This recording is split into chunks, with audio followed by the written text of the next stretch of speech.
MP board कक्षा 12वीं का पेपर लीक हो चुका है।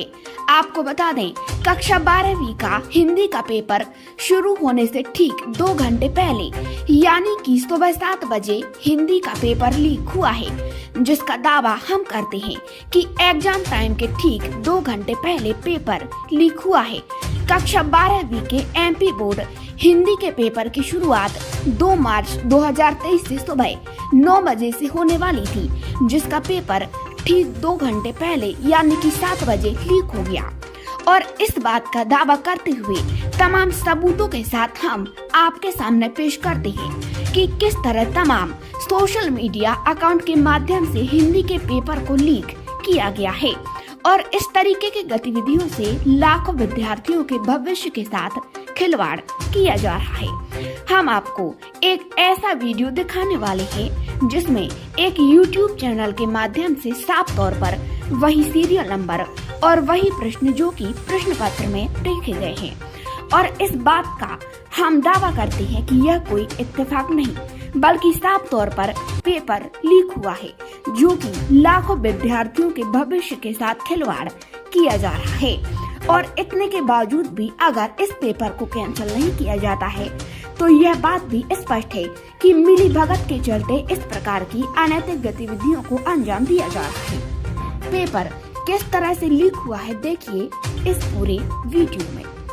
लीजिए स्टूडेंट्स, फाइनली आपके सामने कक्षा 12वीं की हिंदी का 100% एकदम रियल प्रश्न पत्र लेकर के आ चुका हूँ। देखिए स्टूडेंट्स, ये पेपर पूरे इंस्टाग्राम पे जम के वायरल हो रहा है और लगभग सभी स्टूडेंट्स को मिल ही गया होगा। अब स्टूडेंट्स का डिमांड है कि प्लीज़ सर इसका फुल सोल्यूशन प्रोवाइड करा दो, और तुरंत का तुरंत। जिस प्रकार से आप हर एक वीडियो में रटा देते हो तो यहाँ भी रटा दो, क्या पता हमारे एग्जाम में यही पेपर देखने को मिल जाए। एंड डेफिनेटली स्टूडेंट्स, मैं आपकी बातों को सुन लिया हूँ और वही करने वाला हूँ। इस क्वेश्चन पेपर का फुल सोल्यूशन इस वीडियो में देने वाला हूँ। वीडियो में एंड तक बने रहें, बहुत कुछ मजा आएगा और एक एक चीज़ यहीं पर कंफर्म कर दूंगा और क्लियर कर दूंगा ताकि आपके दिमाग में बैठ जाए। अगर आपके एग्जाम में ये पेपर देखने को मिल रहा है तो डेफिनेटली पेपर तुम फाड़ने वाले हो। लेकिन फिर भी मैं यकीन नहीं करता, मैं अपने कंटेंट पे ही यकीन करता हूँ। जो कंटेंट मैं दिया हूँ वही आपके एग्जाम में देखने को मिलेगा। खैर, समय बहुत कम है, चलिए फटाफट हम देख लेते हैं कि इन सभी प्रश्नों का उत्तर क्या हो जाएगा। पहला नंबर कहता है निम्नलिखित वाक्यों के लिए सही विकल्प का चयन करें। इसमें पहला नंबर पूछा गया है हिंदी पद्य साहित्य को कितने भागों में बांटा गया है, और मेरे टेस्ट में क्वेश्चन डाला गया था, तो इसका सही आंसर 4 कालो हो जाएंगे। ठीक है, आगे देखते हैं सेकंड नंबर। घुटने में लेकर माँ बच्चे को क्या करती है, तो इसका सही आंसर आपको लिखना है कपड़े पहनाती है, अर्थात option number the is correct answer. आगे बढ़ते हैं, तीसरा नंबर।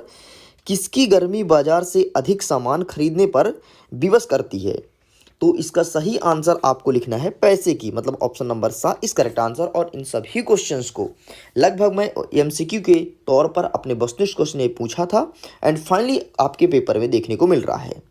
लेकिन फिर भी अगेन मैं यही कह रहा हूँ कि जो आपको वहाँ रियल पेपर मिलेगा, जो दूसरा पेपर मिलेगा, क्योंकि श्योर नहीं है ना यार कि पेपर आ रहा नहीं आ रहा, तो अगर वहाँ दूसरा पेपर मिलेगा तो वहाँ से और बहुत सारे क्वेश्चन एएसके क्लासेस के यूट्यूब चैनल से और एमसीक्यू टेस्ट से ही पूछे जाएंगे।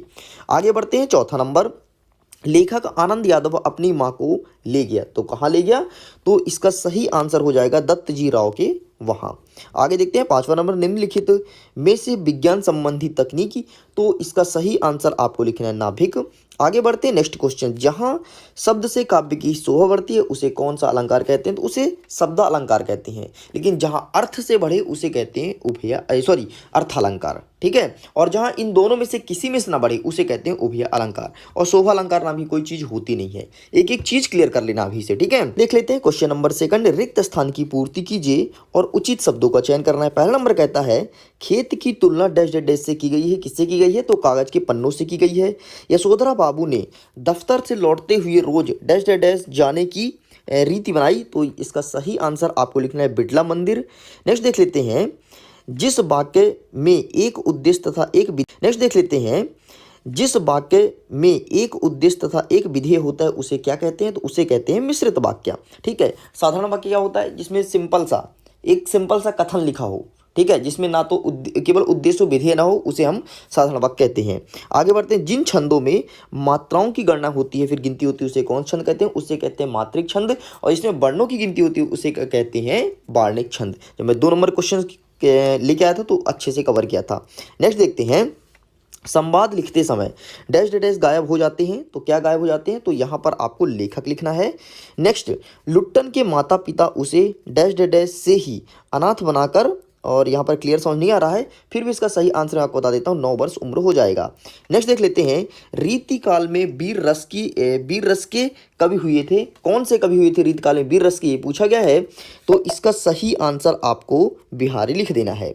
चलिए आगे देख लेते हैं फटाफट प्रश्न नंबर 3, जिसमें बोला है सही जोड़ी बनाइए, और देख लेते हैं सही जोड़ी का उत्तर क्या हो जाएगा।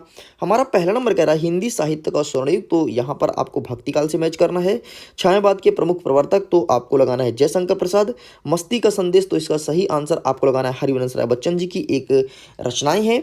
ठीक है, चौपाई छंद, चौपाई में 16 मात्राएं होती है, और चित्रकार, तो यहाँ पर आपको चितेरा में टिक करना है, और संपादकीय प्रश्न, तो अखबार की अपनी आवाज, बस इस प्रकार से आपको टिक कर देना है। चलिए आगे बढ़ते हैं, देखते हैं नेक्स्ट क्वेश्चन। चौथा नंबर कहता है एक शब्द और एक वाक्य में उत्तर दीजिए। सोठा छंद, यहाँ पे क्या लिखा है, सोठा छंद मात्राओं की दृष्टि से किस छंद का उल्टा होता है, तो जो मैंने चिल्ला चिल्ला करके पहले बोला था कि सोठा दोहा का उल्टा होता है, तो यहाँ पर आपको दोहा लिखना है। नेक्स्ट, ऐसा लघु वाक्यांश जिसके प्रयोग से भाषा में सौंदर्य उत्पन्न होता है उसे क्या कहते हैं, तो उसे हम मुहावरे कहते हैं, तो यहाँ पर आपको मुहावरे लिख देना है। ओके, चलिए आगे देखते हैं नेक्स्ट तीसरा नंबर, रेडियो नाटक में पात्रों की पहचान किसके माध्यम से होती है, तो यहाँ पर सिंपल सा आपको लिख देना है ध्वनि और संवाद। नेक्स्ट देखते हैं, सिंधु घाटी सभ्यता में कौन कौन से फल उगाए जाते थे, तो खजूर और अंगूर के फल उगाए जाते थे। नेक्स्ट, किसकी आवाज मृत गांव में संजीव शक्ति भरती थी, तो लुट्टन की ढोलक की। जानते हो ना, जब लुट्टन ढोलक बजाता था तो पूरे गांव में सन्नाटे छा जाती थी। नेक्स्ट देख लेते हैं, गुप्त काल किसकी नाट्य रचना है, ये प्रश्न पूछा गया है, तो इसका सही आंसर आपको लिखना है जयशंकर की। ठीक है, नेक्स्ट देख लेते हैं, कवि ने स्लेट पर क्या मलने की बात कही है, तो यहाँ पर लाल खड़िया। ओके, तो इस प्रकार से सभी कंप्लीट होते हैं। चलिए आगे देख लेते हैं, बाकी की 5 नंबर से लेकर के और 10 नंबर तक के प्रश्न नहीं आ पाए हैं। ये 11वां नंबर देख लो फटाफट। 11वें नंबर पे आप कौन सा अटेम्प्ट करके आना, नीचे वाला अटेम्प्ट करना, फिल्म और रंगमंच के दृश्य में किसकी सहायता से प्रभावशील बनाया जा सकता है। ठीक है, नेक्स्ट देख लेते हैं 12वां नंबर, वीर रस की परिभाषा, तो मैंने पहले ही बोला था, सहृदय के हृदय में स्थित वीर का स्थायी भाव क्या होता है, उत्साह है, तो सहृदय के हृदय में स्थित उत्साह नामक स्थायी भाव जब विभव, अनुभव और संचारी भाव से संयोग होता है तो उसे वीर रस कहते हैं। ठीक है, संदेह अलंकार, मतलब जब किसी चीज को देखने से आपके मन के अंदर संदेह से भ्रम पैदा हो जाए कि अरे ये वही चीज है, नहीं है, उसे संदेह अलंकार कहते हैं। ठीक है, कवित्व छंद को मैंने अच्छे से डिस्कस किया था। लक्षण शब्द किसे कहते हैं, तो सबसे 3 प्रकार होते हैं, अविधा, लक्षणा, व्यंजना, तो अविधा को और लक्षणा को और व्यंजना को अच्छे से बोला था, पढ़ लेना।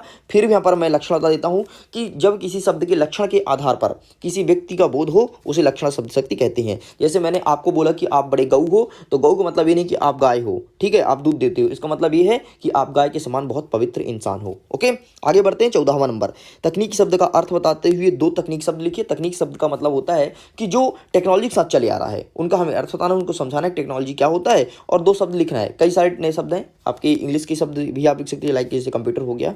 ठीक है, ये सब टेक्नोलॉजी शब्द हैं। नेक्स्ट, लेकिन हम तो यही कहेंगे कि राष्ट्रभाषा की 2 विशेषता लिखो। राष्ट्रभाषा सबसे पहले सभी हमारे देश की सरकारी कामकाज की भाषा राष्ट्रभाषा होती है, और हमारे देश की एक भाषा होती है जिससे हम एक दूसरे से कम्युनिकेट कर सकते हैं, उसे राष्ट्रभाषा कहते हैं। आगे बढ़ते हैं नेक्स्ट 15वां नंबर, इसमें वाक्य को शुद्ध करना है। मोहन पुस्तक पढ़ रही है, तो मोहन पुस्तक पढ़ रहा है क्योंकि मोहन जो नाम है वो एक पुल्लिंग का नाम है, और यहाँ पर इसके साथ जो सहायक क्रिया यूज होगा तो वो रहा होगा, रही नहीं। ठीक है, तो मोहन पुस्तक पढ़ रहा है। जंगल में शेर चिघाड़ने लगा, तो शेर कभी चिघाड़ता नहीं है, शेर जो आवाज निकालता है उसे दहाड़ना है, उसे दहाड़ना कहते हैं, इसलिए आपको दहाड़ना लिखना है, चिघाड़ता तो हाथी है। ठीक है, तो ये आपको सही करना है। नेक्स्ट देख लेते हैं, लता गाना गा रही है, प्रश्नवाचक वाक्य है, तो क्या लता गाना गा रही है, ये बन जाएगा। और बिना अर्थ बदले नकारात्मक बनाना है, मतलब आदमी का हवा में उड़ना कठिन है, तो आदमी का हवा में उड़ना कठिन नहीं है, बस इतना सा आपको कर देना है। आगे देख लेते हैं नेक्स्ट, हरिवंश राय बच्चन और तुलसीदास जी, इन सभी को मैंने अच्छे से डिस्कस किया था, भेज दिया था, कई सारे पीडीएफ्स भेजा था, वीडियो में भी कवर किया हूँ, तो मैं उम्मीद करता हूँ आपको रटा होगा। और फणिकेश्वर नाथ रेणु और धर्म भारती भीर, तो यहाँ से मैं इनका नहीं भेजा, धर्म भारती का, फणिकेश्वर नाथ रेणु को भेजा था, एंड वहाँ से ये क्वेश्चन पूछा गया है। चलिए आगे बढ़ते हैं नेक्स्ट, भाव विस्तार कीजिए, जननी और जन्मभूमि स्वर्ग से महान है, तो सिंपल से यार कई सारे कथन आप देखते हैं ना संस्कृत के कि जननी जन्मभूमि स्वर्ग से महान है, और कई सारे ऐसे वाक्य होते हैं, वही भाव पल्लव ने पूछता है। इसका मतलब होता है कि आपके मन में ये इन शब्दों के प्रति क्या अर्थ निकलता है उसे हम भाव पल्लवन कहते हैं। नेक्स्ट, क्रिकेट के खेल विषय पर दो मित्र की बीच संवाद। मतलब सिंपल सर, जिस प्रकार से क्रिकेट खेलने जाते हो दो मित्र किस प्रकार से बातें करते हैं यार कि मुझे मैच जीतना है, मेरे टीम में ये खिलाड़ी होंगे, तो उस प्रकार से आपको अपने शब्दों में लिखना है, कहीं से रटा रटाया इसे नहीं लिखना है। ओके, चलिए जी आगे देखते हैं। नेक्स्ट, जो अपठित गद्यांश दिया है उसके पढ़ करके अर्थ देना है। अच्छा, एक चीज और ध्यान देना, 18 नंबर के अथवा की मैं बात करूं संवाद वाला, तो संवाद वाला आप अपने भाषा में लिखना। यदि आप क्रिकेट नहीं खेलते हो, जैसे कुछ लोग होते हैं ना कि लड़कियां तो क्रिकेट खेलती नहीं है, बहुत कम लोग खेलती हैं, लेकिन अगर आप क्रिकेट नहीं खेलते तो आपके दिमाग में कोई और गेम चले लेकिन लिखना क्रिकेट का नाम है, ठीक है, ऐसा करके भी आप संवाद लिख सकते हो। संवाद किसी का पूछे बहुत सरल होता है, अपने शब्दों में लिखा जाता है, अपने शब्दों में लिख करके झंडे गाड़ सकते हो। संवाद कहीं किताब में आपको देखने को नहीं मिलेगा। ओके जी, बाकी ये देख लेना। चलिए आगे बढ़ते हैं। इसके अथवा में एक और दिया गया है कि निम्नलिखित अपठित गद्यांश को पढ़ करके नीचे हुए प्रश्न का उत्तर देना है। अपठित गद्यांश तो बहुत ही इजी होता है। अच्छा, गद्यांश का शीर्षक क्या होता है मैं थोड़ी समझा देता हूं।